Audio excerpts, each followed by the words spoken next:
Tim Ryan. Welcome to the Tim and Jen Show. This is my amazing better half and co-host. Hi, I'm Jennifer Jimenez Ryan, and thank you guys for tuning in today. Before you start talking and doing the intro, because I said you could do the intro today, I'm so excited to have our guest. He not only gave me a second chance in this world, but he also met me almost 16 years ago. And then when I got sober, he's been there through this journey with me of my rebirth and pretty much helped save my life. I mean, he's my mom, but you know, him in particular changed my life and my world. And I see him as a family member and a mentor and my go-to and my confidant. And I'm just so grateful for this man. Yeah, I met this gentleman, Christ, it's got to be 4 or 5 years ago on the Steve Harvey show. We actually ended up working with a gentleman by the name of Munir, and we got to go to our guest green room after the show for probably 2 hours, do an intervention, and I was able to, with his assistance, get Munir down to treatment. And I will say Munir is clean and sober today. He had some relapses. But then this gentleman also was kind enough to write the whole back of my book. But enough of that. We are bringing on probably a household name, not nationally, internationally, a gentleman that has dedicated his life to helping people struggling with substance misuse disorder, mental health, homelessness, love, relationships. Let's get to it. Our dear friend, Dr. Drew Pinsky. Welcome to the show. Such a pleasure, guys. So great to see you guys thriving. And I'll just, put a little coda on something Tim said, which is, Jennifer is your better half, Tim. I got to give you that. Drew, I know you both separately. Jennifer Drew, I can remember when Jennifer and I were in Florida over 2 years ago, and we took a selfie and texted it to you, and you're like, okay, what's going on here? Hey, man, I'm leveling up. I absolutely leveled up. Well, I mean, 16 years ago, I probably would have been the better half, but Well, okay, fair enough. I'll grant you that. But you were very entertaining then. Drew, it's funny because today I've been thinking a lot of like those days in the early days, and I was thinking about, and to let everyone know, like Drew was my doctor in real life, and then I did sober house and sober rehab with Drew, and I know he was no longer my doctor, but I was thinking about, I'm having a lot of flashbacks. One of the things that you said to me all the time was, stop acting your way through this. Stop acting your way through this. And I was like, well, I don't know. I mean, like, I don't even understand. Like, I couldn't understand what that meant until I got more clear-headed, and I remember there's things like I couldn't color my hair or my nails black because I wanted to be super cool. And I you told me not to cut my hair, and I cut my hair, like my bangs to here. Like, and I just wanted to be so uniquely different. And you were the only person in this world that did not play into my manipulation. Like you would not. You were good too. You were busy. You were busy. Yeah. You were busy manipulating. But I just remember that whole time. To me, the symbol of that time was Tom Sizemore painting his shoes silver. That was the symbol of that whole thing. And that's what you're talking about with your version of that, with your hair and your nails, blah, blah, blah, blah, all this stuff. Like just. So now that you bring up, I've got to share a Tom Sizemore joke, because Tom and I were talking, and it was after Jennifer had hung herself in treatment.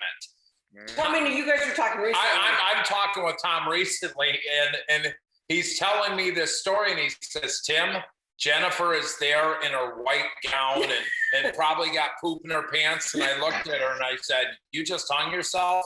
You're my type of lady. You're the type of lady I want to be with. I mean, that's something Tom would say. That sounds like it's full on Tom. God bless him. And poor Jennifer. I mean, you no one suffered more than you. You know what I mean? For all of that. But it was you landed. It took a little bit, but you landed, and then once you landed, you grabbed on, and that's all I ever asked for. You know, I also was thinking a lot about your lectures. Like I was so lucky. Like I had What's Up Doc on Saturdays with you. I had lectures, you know, every Wednesday night, the family could come and the people that were there. Well, your brother and your mother talk about the lectures that Dr. Drew would host. Those were mostly with the family in mind. I mean, they definitely was for the patients as well. But when I would give the lectures, I had sort of several different sort of priorities in my head.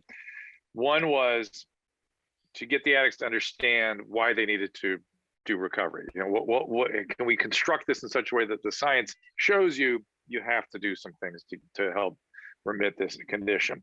Then the family, I'm trying to convince them that they need to lay off and step back and focus on their own stuff. And that was a harder putt always, because inevitably somebody would come to me and say, "You're telling me that I have something to do with this problem? That is her problem. That's Jennifer's problem." And your family thankfully never did that. And then finally, it was just bringing people up to speed with what this thing is. You know, I just think if you really understand what it actually is in reality, you kind of, your light bulbs go off. You think, oh, okay, and so I can't just, you know, control this, or I can't just do it my way. There's something else going on here, and it was a lot of information I would try to give out too. It was about 4 hours of lecture that I sort of put together in different ways every night, depending on how many newcomers, how many family, how many this, how many that, and people needed to hear it a few times to get it too. And interestingly, I don't think the field has moved on in terms of a lot of the specifics of the neurology and the genetics and the epigenetics, but the fundamentals are still the same. And so if I were to give a lecture today to a group of addicts that had not heard it before, it would not be much different. It would not be much different at all. But you were groundbreaking. What you were doing, nobody else was doing. No one was educating people. Well, they just weren't doing it systematically. And the reason they weren't is that drug addiction treatment is a difficult business to do and make money. And we had the support of the hospital to just do it properly. They eventually, that's what undid us too, because we cost them a lot of money. We never made any money. And doing it well and properly, it's a calling. It's not a business, it's a calling. And I was able over the years to put together a team that I just thought was Camelot. And the world now knows Shelley and Bob and knows some of the team members, Sasha. You know, this was an exceptional team and exceptionally tight. I don't know if you were aware of how we knew each other, and somebody. When you, Jennifer, would go to Sasha and go, "Yeah, Dr. Pinsky's an asshole, he wouldn't let me," whatever. Sasha would go, well, in her head, she'd think, well, I know he doesn't say that, because I know Drew. We work together all day, every day. And let's all just figure out, how we can help you. And so there's no splitting. There was never any split. There always is splitting, but it was harder to split us because we knew each other so well. That was the dream team. I think and I've been to a lot of treatment centers, a lot of IOPs. Detox. Yeah. I mean, hold I've on. never As seen a speaker, as not a speaker, as a client. You've been around them. Never seen, and nor do I want to ever experience another. Like, that was the dream team, hands down. And I always thought so. I thought so, and we were all there for the right reasons, and we mostly were there because we had really. I think if you asked each of us, they would say the same thing: we really liked each other and working with each other. We liked being part of this team, and we liked being able to help addicts. And because we were good and we had all the medical resources at our disposal as well, we got a reputation for being able to take care of the most ill. Like, I don't really know if you remember who was around you when you were in treatment. No, you were colorful, Jennifer, but you weren't as sick as some of the people get. Believe me. We would get people with severe brain, body, seizure, pneumonias, liver, just everything, personality disorders, acute psychiatric illness, polydrug. That'd be all in one patient. And when everyone else was done with a patient, that's when we got them. That's when they sent them to us. So we got pretty good at treating people that were complicated. I want to ask you a question. What made you decide to go into addiction medicine? You're an internist by trade, right? Yeah. So it was an accident. It was an accident. So there was no addiction medicine when I went into addiction medicine. I mean, there barely was. And so I was running the medical services at Las Encinas Hospital. I started doing that when I was a resident and ended up becoming chief of that service in like 1988, 89, something like that. And so I was running, and I don't know if you, Jennifer, by the time you got there, it had changed a little bit. But in the 80s, most of the physicians there were like in their 70s. Wow. And it was this group of psychiatrists and internists that had been there since the 50s. It was like a museum. It was like a museum of psychiatry. I will never forget this. But the internists were not kind of, on the top of their game. And so all the newer psychiatrists were starting to come in, started asking me to see other patients. So I was running around seeing all the medical stuff. Well, guess where most of the medical problems were down on the drug unit, right? So I went down there, and at that time, there was a guy named Michael, I forget his last name. I can't believe this. COVID has affected me badly. Yeah, we're going to talk about that too. Yeah. This guy was actually kind of one of my heroes for a while. He was a big deal in addiction medicine. Did you ever see that movie Goodbye Columbus? When you were a kid? All right. He was in that film when he became a drug addict and became a doctor. He's a recovering guy. And he had built one of the early treatment programs in the late 70s, early 80s at Las Encinas Hospital. And he had made a clinical discipline out of detox. And here I was running around the county hospital day and night, treating tons of heroin addicts and alcoholics, and was never trained in how to detox somebody. There was no systematic detox in spite of a hospital filled with heroin addicts and alcoholics. So I got interested in that. I was like, wow, I should learn this. And I learned it and I got good at it. And then people are asking me now to come see and detox patients. And and I liked the culture on the drug unit. I liked the staff. I liked the patients. I just sort of liked it. It was different than the rest of the psychiatric facility. And I'll never forget, I would be in the nursing station, sort of kibitzing with the nurses. And Jennifer knows there's this window in the nursing station where you can see the treatment room. Yeah. And in the treatment, of course, there's 12-step on the wall. And I would always think to myself, what is that goofy stuff? What's going on in there? I'm getting them off the drug. Come on now. I was really, arrogant isn't quite the right word, but just stupid, I think is the right word. And then I watched some people that I was working on medically go maybe, about the age, Jennifer, you were when I treated you. Some of these people were dying when they came in and became like these extraordinary people. I saw the miracle of recovery for myself. And I was like, what the hell? What is that? I want to understand what that is. And so I started getting into it more.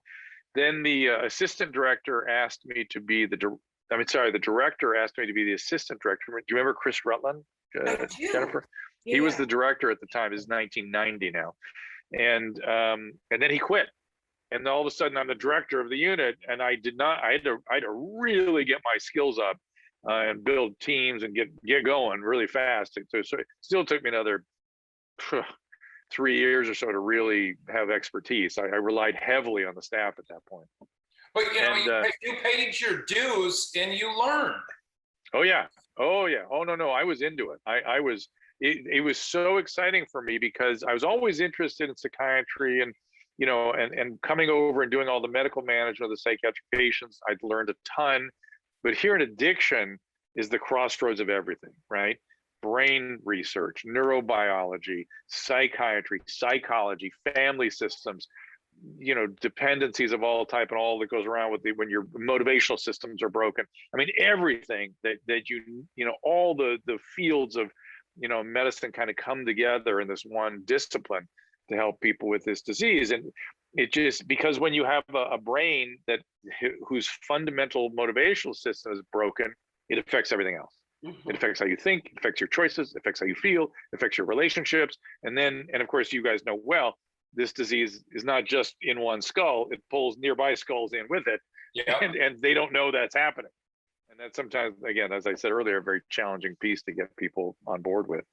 Well, I mean, okay, so wait, I'm sorry, I got to take you back really quick. So you're in the 90s, you're there, and then you're figuring it all out. But at this point, first of all, I feel like working there, they keep you on your toes, on your feet, and you got to learn all this stuff. But because what clicked? Because then all of a sudden you got it, and you got it really good. Because by the time I got there, there's no game. Oh yeah, by the time you were there, we were a full-fledged team.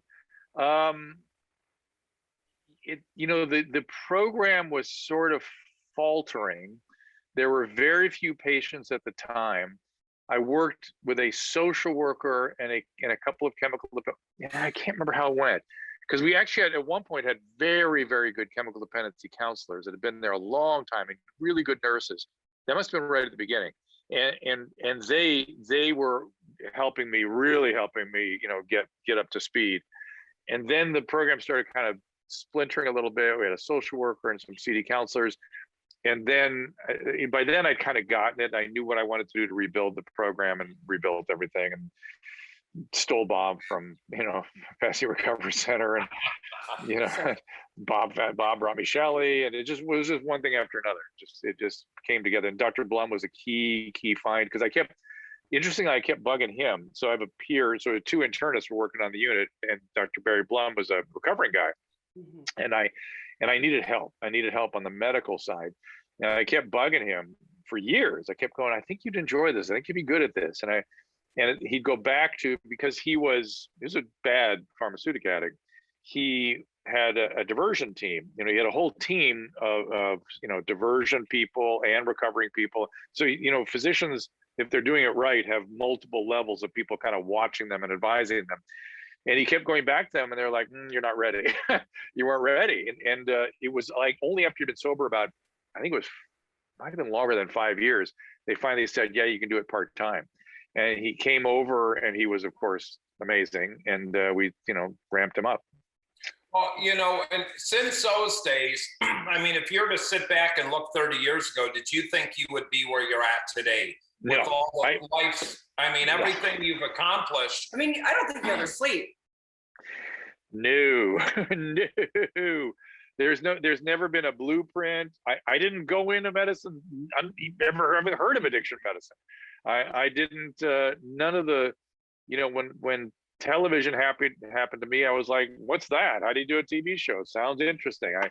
I just sort of go through doors and see if I can make something worthwhile out of it. That's sort of what the whole thing has been. There's never been any point where I sat down and went, let's get a blueprint together here. Let's map this thing out. What is it you want to do? I'm like, I don't know. I like exploring. I like creating. I like doing different things.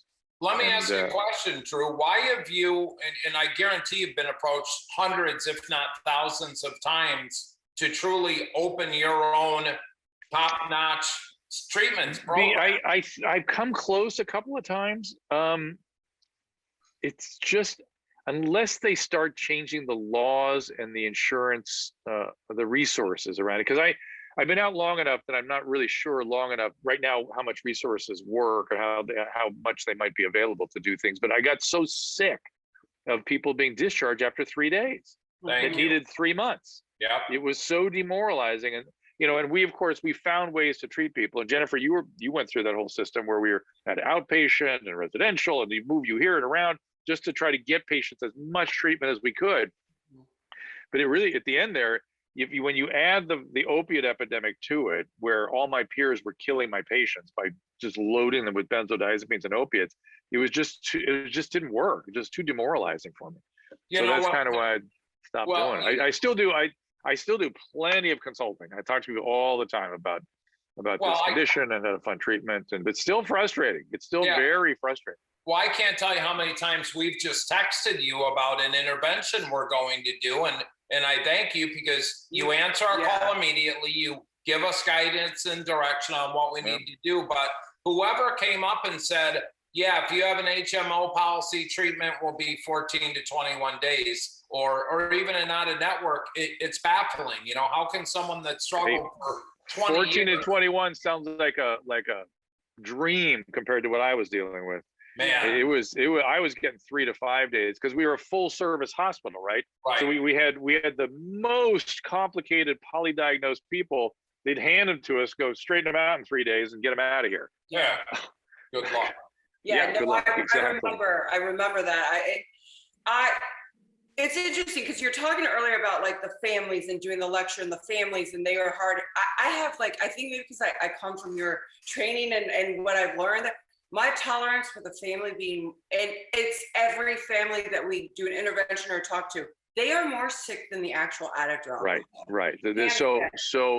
I think the way to think about it is to think about think of the way I coach myself up is I think that the family issues are more tender. The addict is got some very dangerous problems, but the addict is usually may not even be suffering as much as the family. And the underlying issues, although there's always some codependency and stuff there with addicts, the real codependence, those issues are deep and they're hard to get to and they're hard to change. Yeah. So I try to stay empathic with that, and just remember how tender that stuff is and how hard it is for them. Yeah. And working with them. And one of the best things Jennifer taught me was the word no. Can't do it anymore. I mean, because I get a lot of the moms and their kid relapses again, but they think I'm a therapist. It's like, look, I guide and direct people into treatment. That's it. They come out, I can guide and direct them into this journey called recovery, but all these other variables, that's not me. Yeah. You know? It's interesting. Like, how do you find your balance? And I'm going to give a little example about our story. So Tim and I've learned this through therapy, is that I need to make sure that there's boundaries in what we do for a living, because we work with people who are sick or suffering. I love people who are sick, and I'm sick. So we're in recovery, but I have to be very careful that I like the way my therapist told me is climb on a ladder with my ghost and start trying to attack him and his ghost. So in the sense of like the addictive side, like I know that love is pure, and I know that being addicted to somebody, we have to be very cautious of our behavior. How do you find balance? I feel, and another story really quick is, I remember I used to think you were a robot for years. I would tell everyone I think you're a robot. And then we do Sober House, and I remember being in the production room and you were eating a bag of chips, and I looked at you, but you didn't know this. And I was like, oh my God, he eats. Like, I freaked out that you ate. Like, it was so crazy. Well, don't skip ahead. Proof, not a robot. My question to you is, how do you, because you never stop, how do you find balance? What's your I think there's a lot packed into the topic you're talking about. And by the way, remind me, I would like to have a conversation with you too about nomenclature. I'm being driven to distraction by how people are overly preoccupied with names and what we call things. And who gives a rat's hiney? It's just like, call it addiction, call it substance use disorder. I've never found an addict that was stigmatized by anything. We had not getting drugs. I mean, we had a call with the program today. We had a call with a very high-end program that wants us to consult, but the words they were hung up on, I said, look, I'm an addict. I'm a stone cold addict to the core. This substance misuse disorder, this and words, and stop babying everything. If you baby them, you're going to bury them. It's the families that are motivating that. The families feel stigmatized. The drug addicts don't. No. I've never had somebody resist treatment because, I'm afraid to admit it because somebody will judge me. No, I'm afraid to go into, I don't want to go into treatment because I don't want to stop doing drugs. Yeah. That's why I don't go into treatment, because, and maybe I'll go in if I feel like I can maybe manipulate somebody, me. Now that we're kind of going down this path, I got into a huge debate, and you probably read it a week and a half ago with Dr. Carl Hart, talking about how he uses heroin to maintain his work-life balance. Oh my God.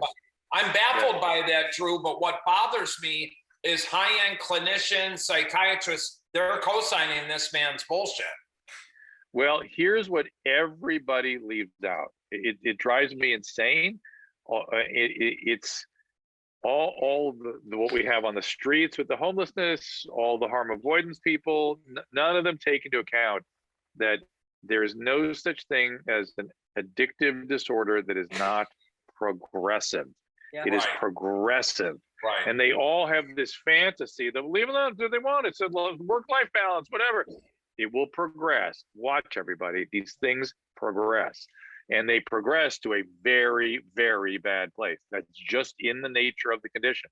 Now, can somebody early on maintain with certain substances for certain periods of time? They're not living their best life. They're not thriving, but okay.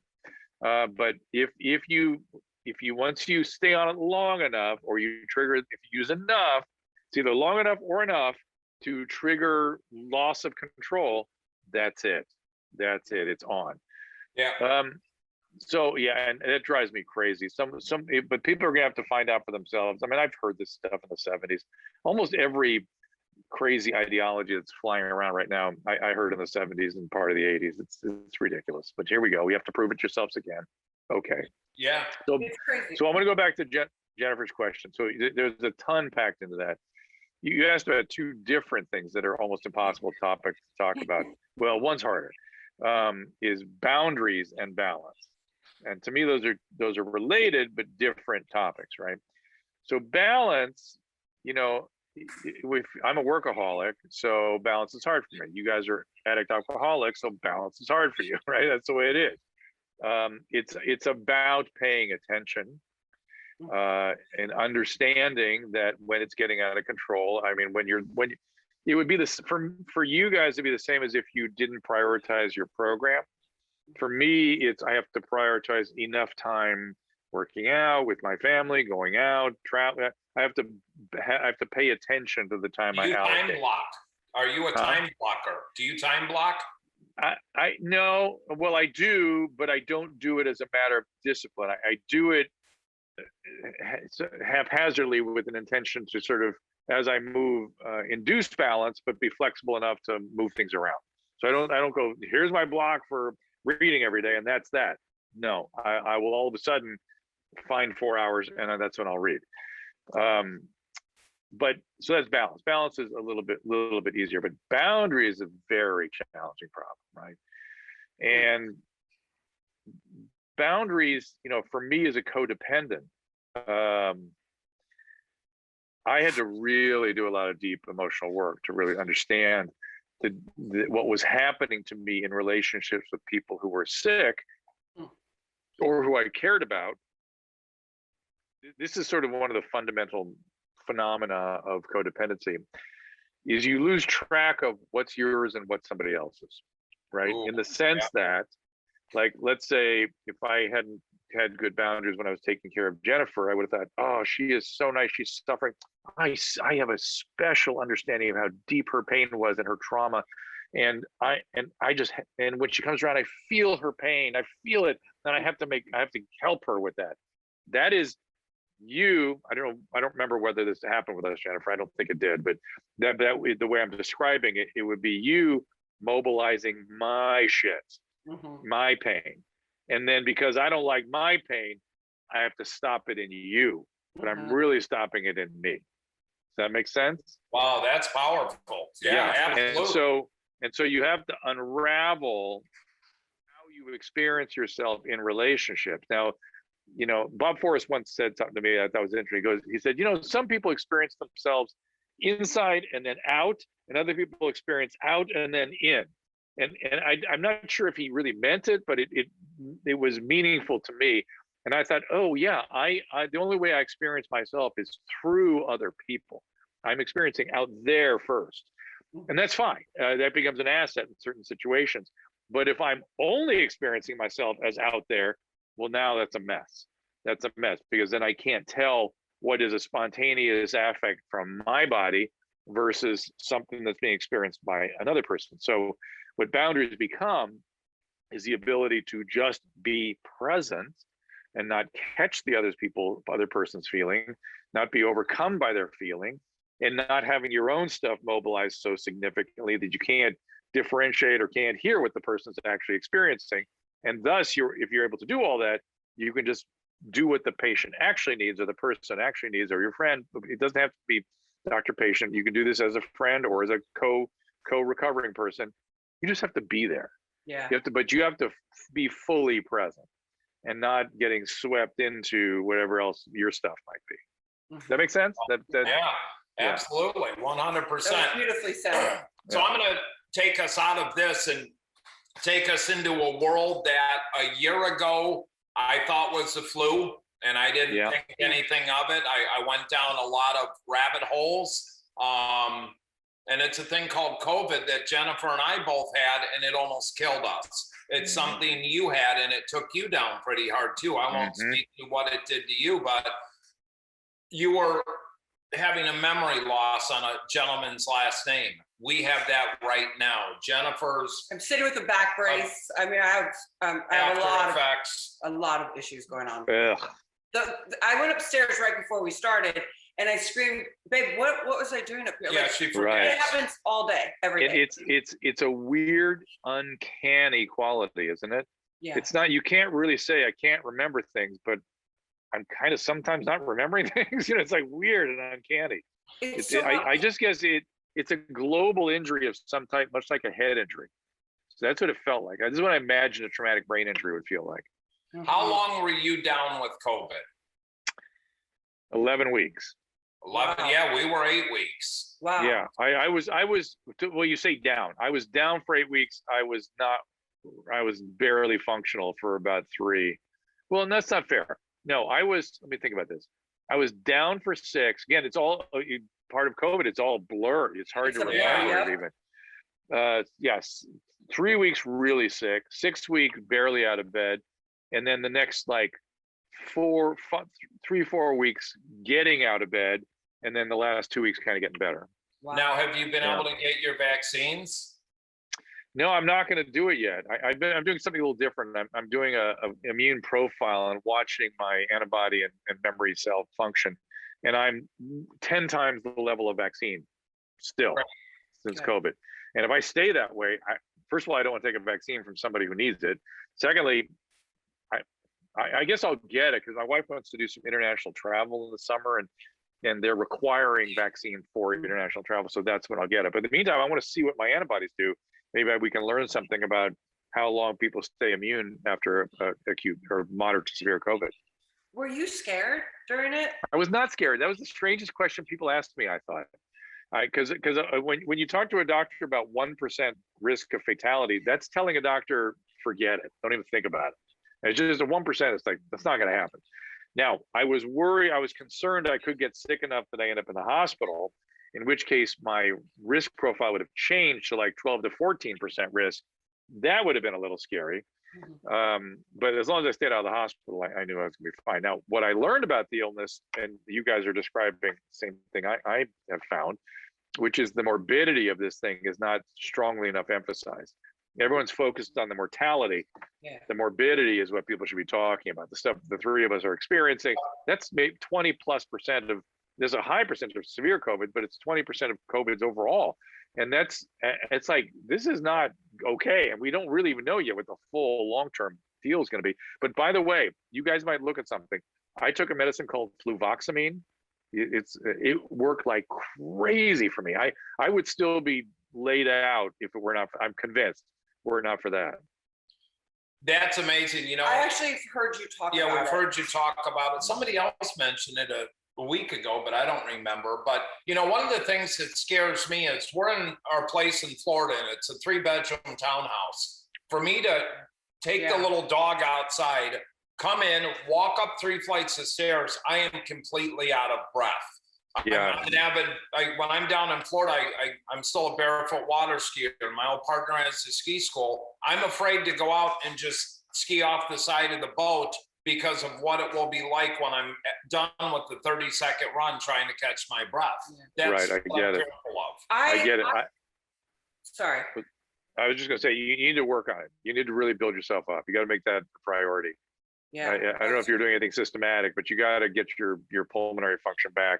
I've noticed a little bit too. I went running yesterday. It was hard, but I just thought to myself, I got to do this. Just got to keep going. And you work out almost daily, don't you? Mm-hmm. Part of your regimen. Yeah, I mean, the worst for me, I was telling Tim for months, like, I feel weird. And he's like, you're being dramatic. And then cut to, we're watching 60 Minutes. And Anderson Cooper's on, and he's like, the long haulers. And that same week, I started going to doctors after that Sunday. We had doctor appointments. I had doctor appointments. But we're watching it, and every person that was on there had my symptoms. Like, I do this, I'm shaking, I'm faking this. At night, my hands just tremble out of control, or my heart rate goes up to like 148. And It's crazy. It's just never insane. seen it. There's no rhyme or reason. what I'm left with is the memory stuff, and then I have to sleep a lot more. Like I feel worthless. I'm sleeping so much, but yeah, the fluctuations in pulse is a pretty characteristic thing. So there's neurological effects, right? And the reason we have them, it might be megakaryocytes clogging our arteries. It might be microvascular inflammation. It might be the cytokine storm, something called VEGF, which is a CNS cytokine mediator that actually responds to Luvox, to fluvoxamine. So there's a nice mechanism there for the fluvoxamine working. There's also the autonomic instability, right, which Jennifer, what you're talking about, where people get these fluctuations in their pulse and in their blood pressure. And there's a whole world of breathing exercises out there to help with that. And then what would the third thing be? I think the third, let's see, it's the cytokines, the neural. I think the third is the pulmonary issues, cardiopulmonary issues that are just left behind from all the inflammation. Well, where do you, as a medical doctor, with what's happening nationwide, where do you see this going, at least in the United States, in this next 6 to 12 months? I think we're getting out of it. I think we're going to get out. I think President Biden was correct. Summer's a good sort of point to look forward to.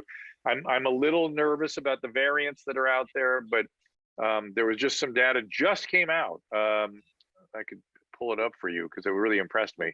It was, well, I can't get it here, but it was like the Pfizer vaccine was shown to be, no, the Novavax vaccine, it's a new one that's going to come out soon, was 96% against coronavirus, 86% against the variants. Wow. So here you have, so that kind of thing. There's also a new antiviral medication that may come out in the next couple of weeks. If it does, it will change everything. It will make our ability to manage this thing early and aggressively mean something. And so if you get another variant, you can treat it. You know what I mean? It won't be so, I don't know about you guys. When I think about getting it again, I want to jump off a building. Yeah, right. no, not. Yeah. But if you, I'd rather kick heroin in a prison cell than have COVID. That's how I feel too. But if you knew that there's an effective treatment, you wouldn't be so worried about it. And then there will be boosters. There will be boosters of vaccines, and those are coming out soon. So I'm pretty optimistic. I'm just a little nervous for the same reasons you guys would be, which is I do not want this thing again. No, thank you. No, thank you. Ugh. Interesting. So go ahead. So another thing though that I've been dealing with, and not like so I have depression, and this is something you guys diagnosed me. So through the years, one of the doctors that we had me on a plethora of medications for us. I remember that. And then I get off everything 2.5 years, and I go into like a 2 to 3 day depression, and I had tools, right? I tell people, my team, everyone, I'm going through a depression. Cut to, I meet Tim, we get together, and it's like every day. Not one day have I had, since I met Tim, a full day of depression. What I realized is connection and purpose. However, since COVID, I find myself having them a little bit longer than normal, like the downs. And I'll look, and Tim knows, like I'll say, this has nothing to do with you, just fact from fiction. I got to figure it out. Like I have the tools. But there's a lot of people out there right now that are actually dealing with severe mental illness. Addiction and alcoholism like never before. I feel like when we got on the lockdown, I run in the room and I'm like, babe, there's a pandemic within a pandemic about to happen. And boom, and here we are. Yeah, and I'll tail into the question here, Drew, because we talked about a lot of this, but we see a lot of celebrities, actors, musicians talking about Prince Harry on Oprah with his wife, talking about mental health. Yeah, there's a mental health pandemic in the United States of America, but I feel that the people that can get help are the people that have money, that can pay for it, or have great out-of-network insurance. What about the other 300 million people in the United States? Everyone's talking about it. Nobody's doing a damn thing. Well, I'm trying. You should know that I'm out there fighting. A lot of it is illegal. We know you are, and that will dovetail into our homelessness in Los Angeles. Right. It categorically dovetails into that. You might look at the series of lectures we did with this group called, NOLA. It's going to drive me crazy. Well, it's a New Orleans group, Healing Minds NOLA, I think they're called. Okay. And we did a whole lecture series about homelessness, and pretty much everything is covered on that lecture series. If you really want to see what the spectrum of is going on there, we teach to judges and law enforcement and doctors and psychiatrists and social workers and moms, and the whole thing is laid out in that little symposium series. But one of the things that most people don't know is that one of the weird anachronisms of the Medicare Act of the 1960s was an exclusion for treatment of mental illness. It's called the IMD exclusion, institutions for mental disorders, excluded from coverage. Wow. Medicare and Medi-Cal.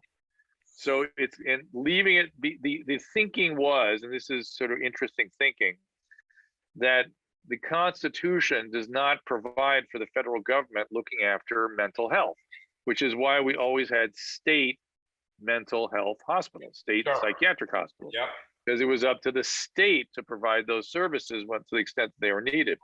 We dismantled that completely in 1963 with John F. Kennedy's last signature legislation, which was called the Community Mental Health Act, which was a catastrophe. And it was designed to completely, it wasn't President Kennedy's fault. It was the guys that were running the National Institute of Mental Health at the time.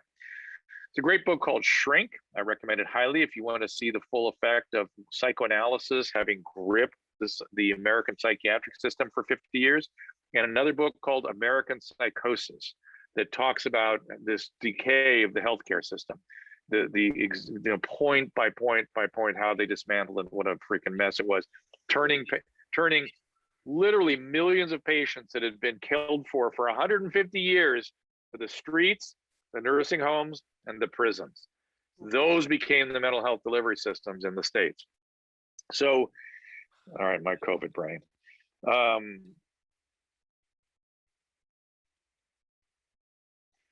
So what do we do? I mean, you look at, I'm from Chicago. Cook County Jail is the largest mental health facility in the United States. Right. So what do we do?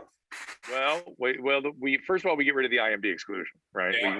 We have to undo that. That is a stigmatizing, discriminatory, ridiculous exclusion. We have to start treating disorders of the brain the way we treat disorders of the heart and lungs. Period. No difference. Period. Nothing special in the medical record. Nothing special in the funding. Nothing special in how the doctors are. Nothing. Just a brain that has diseases. We treat them. So IMD exclusion needs to be undone. We need to expand conservatorships. We need to restore the notion of gravely disabled. Jennifer, when you were in the hospital, there was gravely disabled. If somebody really couldn't handle themselves, you'd put them in a locked unit. That doesn't really exist anymore. Now you have to be harmed yourself or other, and that's about it. And even then, if you for a minute say, look what happened to Minnie McCready. She said, I don't want to hurt myself anymore. They sent her home with guns. Yeah. It was the most disgusting move of all time. So we need more residential care. We need more psychiatrists. We need more infrastructure. We need a lot of stuff. We need a lot of stuff to deal with homelessness and the mental health crisis that we have in this country. Do you think that's humanly possible right now, or at least in the I do. They just spent $1.9 trillion on spurious things by comparison, in my humble opinion. There's a lot more to be dealt with. It's really more than anything changing laws. I don't know if you're in California, for instance, in addition to more conservatorship, we have to open up Lanterman Petra's Short Act and reconsider that, or reconsider gravely disabled. We have 3 laws in California. You guys have you been doing much stuff out here lately? California? Yeah, we just left 2 weeks. Yeah, well, in California, it's legal to do drugs, legal to traffic drugs, and legal to steal up to $900 a day to support your habit. Yeah. So you don't think our patients are coming to California? They're coming. So Drew, 2 months ago, long story, I had to drive up to 3 hours north of LA to try to find a girl in a homeless encampment, and I found her boyfriend and all this. I met with the police, and the girl wanted no help. So the next day, the cop calls me and he says, Tim, we found her. She won't talk to you. She wants nothing to do with her mom. We just arrested her again. And I said, what do you do? He said, well, you can thank the state of California, because she can go break in, steal stuff. We write her a ticket. We take her drugs, and the circle continues. Yep. There's nothing. People are never going Well, to get I better. will tell you what I ask the people that advocate for continuing these laws. What's the body count need to be? What is your number? What is the body count? LA County, 4 a day are dying, drug addicts, 4 a day. What's your number before you listen to us? That's what I constantly say. So what's Does that be 8 a day, 100 a day? What's the number? We're going to get there. Good luck, everybody. So what's your take then, Drew? I'm going to go at it on the whole harm reduction. I'm mixed on harm reduction. I got to tell you, I've softened I'm not interested in treating with harm reduction because as I told you my story about how I got into addiction, I saw recovery. That's what drew me in. I want to be a part of that, where these people end up going from dying to better than they ever knew they could be. That's what I found so exciting and thrilling about being a part of treating addicts. Aside from the fact you guys are very entertaining and smart, interesting, and okay, which is absolutely true. But I'm not interested in sort of making people half well. Now, there's a place for that, and there's a need for that.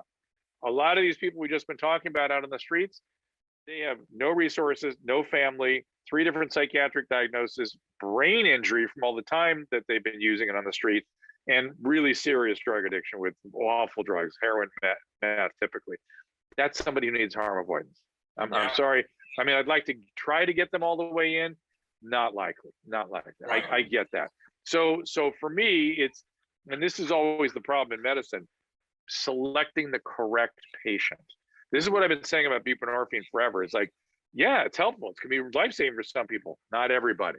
Yeah. We got to select who we use it for and when and how long and how to get them off. I mean, there's a whole missing piece that people are not addressing, and that's concerning to me. Well, what I've seen the whole MAT or BUP thing go to, they go to a doctor or someone to write them a script, and that's it. There's no therapy. There's no work in a recovery program. There's no using any other. And then when they drug screen them, they screen them only for opiates. It's like, are you kidding? Are you kidding? Come on.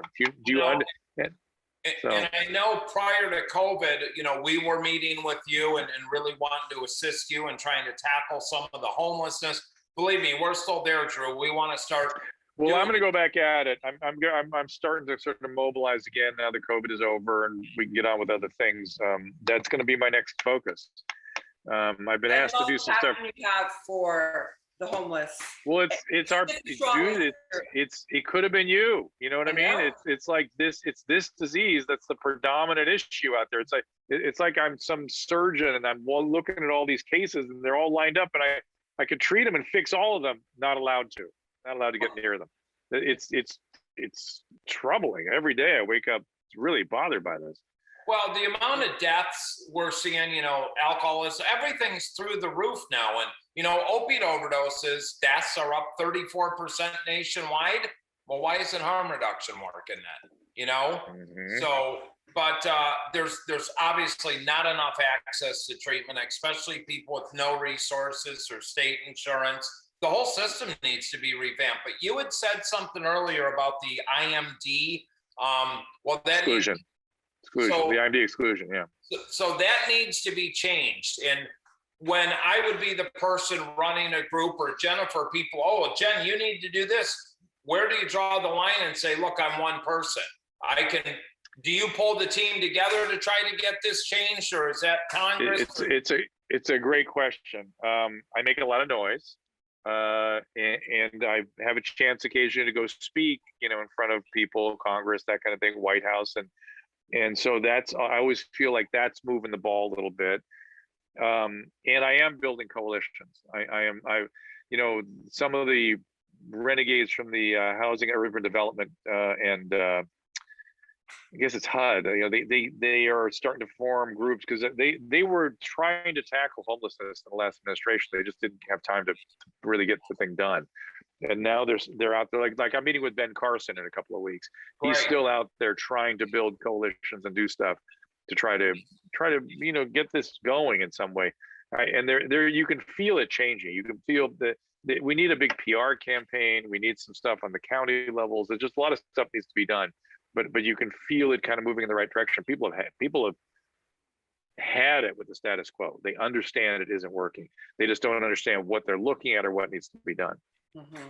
Well, we thank you for being the voice in that too, Drew, because you've been a game changer in so much, you know, from celebrity rehab to sober house to changing my wife's outlook on how to stay sober and giving her an opportunity at 2.5 years sober. She still gets messages today.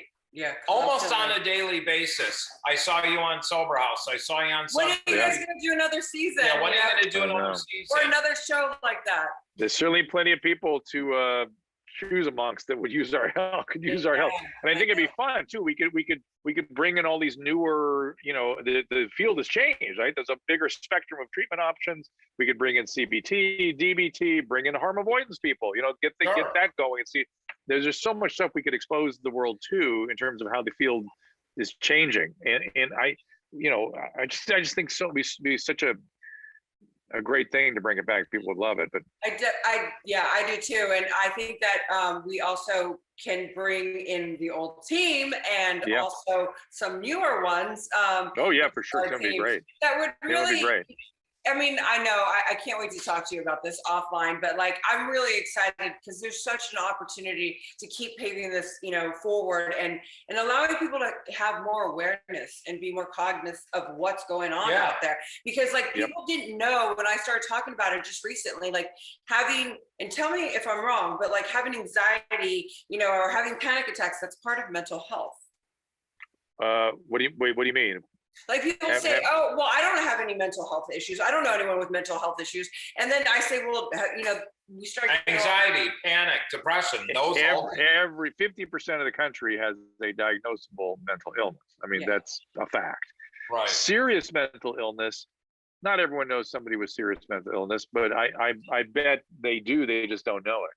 Mm-hmm. And I would say, and I have no credentials whatsoever, but I would say 75% of the alcoholic or drug addicts have an underlying mental health issue.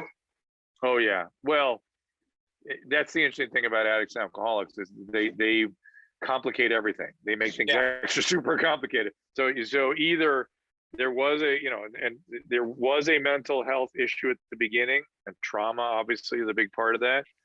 But there could be a serious mental illness too, like bipolar or something, or it could be brought out or caused by the drugs, either by brain injury or inducing some state like depression or mania. It could be the residual effect of the drugs, you know, either again brain damage or brain chemistry. I mean, it's very complicated with addicts. Very complicated. What's on your radar for 2021, Drew? What's a day in the life of Drew now? I'm doing a lot of digital work.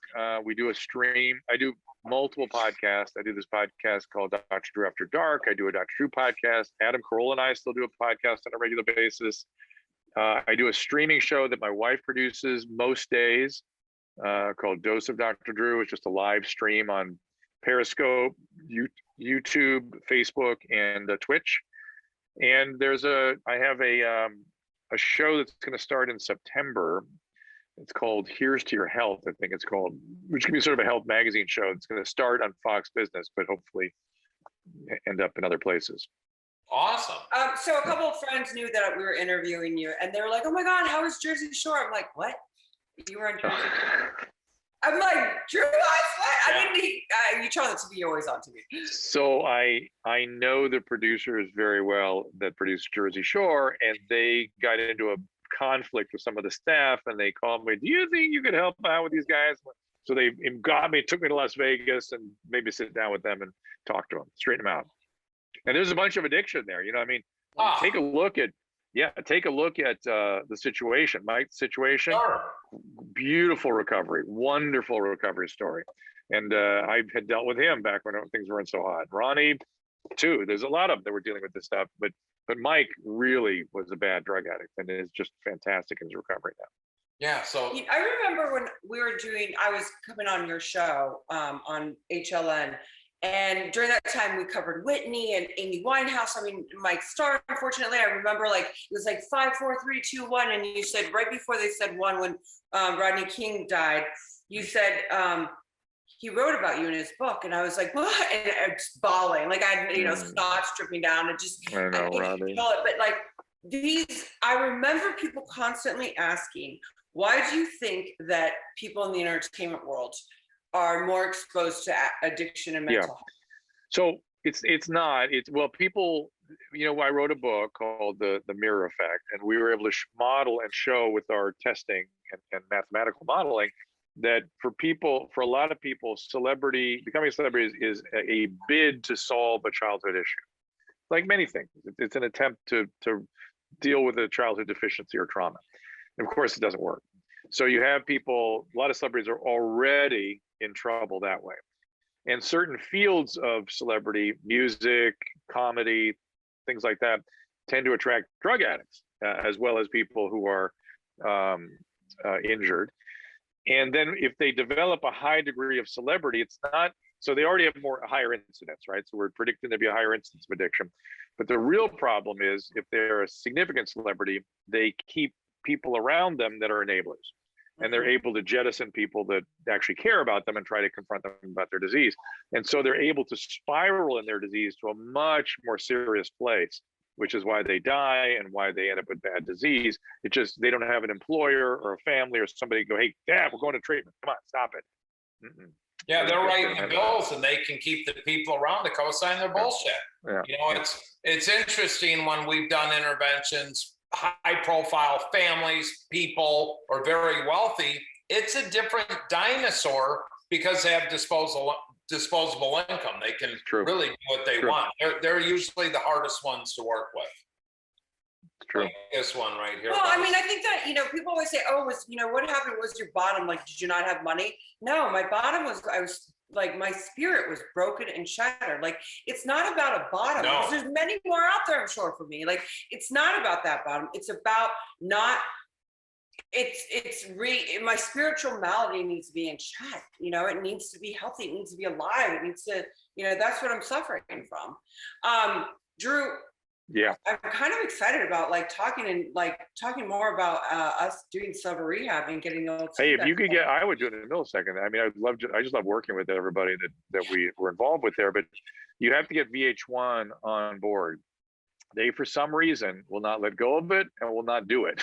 both things. And John Irwin has been around a few times with them and even hired a team of attorneys to see if he could find a way to wrestle it away. Really? No. So you know anybody at VH1 MTV, go have at it. I mean, it would be so easy to put that together again. I always say that, they're like, I mean, it's so crazy, like having to have met you 16 years ago and then my life changed, and I would kind of sit there in awe. It was 3 times I remember today. 3 times I looked and I was like, holy shit, I'm part of Drew's team in this whole world of realm of this, from being like a hopeless case to where I went. Well, but that you should know that, I mean, that's for me thrilling. You understand? I mean, that's nothing better than that. Watching people thrive like that is just so, that's why I do this. That's what got me into this.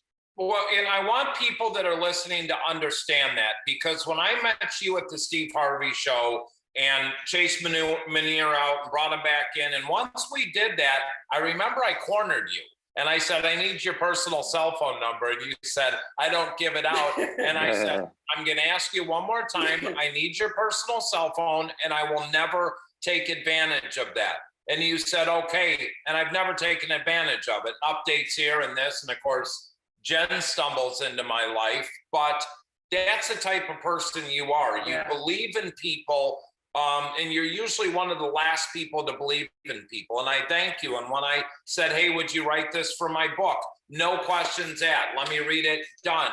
That's who Dr. Drew Pinsky is in my world. And he's a pioneer. Yeah, you're a pioneer. You're a game changer. Yeah. You're a mentor. You're a friend. And I wouldn't be sitting here with my wife if it wasn't for you. And I thank you. Again, that's like more of what's thrilling to me. I love that. I love that. And we will be having our wedding in person probably January. So 22. Give me a good advance. Where are you going to do it? Florida? We're torn. We're either out there or here. Where do you want to go? Well, I wouldn't mind a trip to Florida, but just let me know. Just give me enough time wherever. Well, yeah, and we definitely want you to come back. I know, your time is valuable and you've been working all day. I don't want to keep you going longer, but I would if I could. I'm just not going to take advantage of your boundaries. So we want to, obviously, you can find Dr. Drew Pinsky. Dr. Drew is mainly your handle everywhere. Go to dr.com. That's where I want everyone to go. All the stuff's there. And we're trying to get people involved with our streaming show more than anything else. So that's been a lot of fun. If you're there and you have guests you want me to interview or ideas, contact dr.com. Perfect. You do have to go there. Yes, I do. Huh? Will you come back on? Look at her with the first announcing she's gonna be good with her boundaries, and then she just completely takes advantage. When are you gonna be back on? So no, I think what I'd rather do, and if I think you'd prefer this actually, is I'd like to bring you on my thing. On my streaming show. So I think that'd be fun. That would be awesome. We will be back in 3 weeks. I promise. We're vaccinated now. We'd love to get together and see you. Say hi to your amazing wife. Yes. We love you. We love you, Drew. Thank you. I love you too. Nothing but love for you. Yeah, we want to thank Dr. Drew Pinsky for coming on the show. We want to thank Flux Media. Again, if you're struggling out there, shoot us a message. Dope2hope.com. Reach out to Dr. Drew. I'll give you his personal cell phone. No, I'm only joking. Again, we love you. This is Tim Ryan, Jennifer Menace. Again, Dr. Drew Pinsky, thank you so much. Have an amazing day, everyone. Thanks, you guys. Thank you. See you soon. We want to talk to you about Clean Cause, better caffeine. What's in the can? Our organic, sparkling Herba Mate is a premium pick-me-up that won't let you down. Every can of Clean Cause contains 160 milligrams of better caffeine, and each sip supports recovery from alcohol and drug addiction. 50% of the profits go to assist people into sober living. Check out cleancause.com. Hope. At Rosecrance, it's more than a wish. Hope has power. As the proven behavioral health leader in the Midwest, no other program offers our depth of experience and hope here at Rosecrance. And when someone you love struggles with substance abuse and mental illness, hope plays an important part in recovery. Life's got bigger plans for you. We should know. We're the most trusted name in treatment and the best choice for those who dare to hope. Visit us at rosecrance.org. Life's waiting. Seaside Palm Beach is an executive luxury addiction treatment center located in Palm Beach, Florida. Our private clients come from all over the world, including business executives, professional athletes, celebrities, and more. Seaside Palm Beach offers first-class amenities and high-end accommodations, including a gourmet culinary experience, ocean views, pet-friendly facilities, and access to cell phones and laptops during your stay. If you or a loved one are struggling with addiction, please call us at 877-959-5053. Again, that number is 877-959-5053. Now, glutathione is a big word, but it's the body's own master antioxidant. So it's a scavenger for free radicals, for bacteria, and what's relevant now, viruses.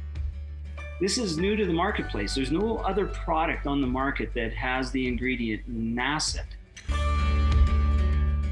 And basically NACET increases the production of that glutathione that is in our body already to strengthen and enhance our immune system and keep it strong. Elevated sense of well-being, supports muscle strength and endurance, cognitive function, powerful liver support, energy, helps blood sugar regulation, superior bioavailability of key ingredients.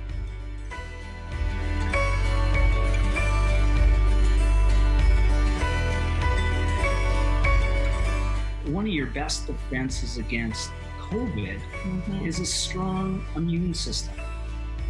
Taking GSH Plus as a daily supplement does all that. And now we have the product out on the marketplace.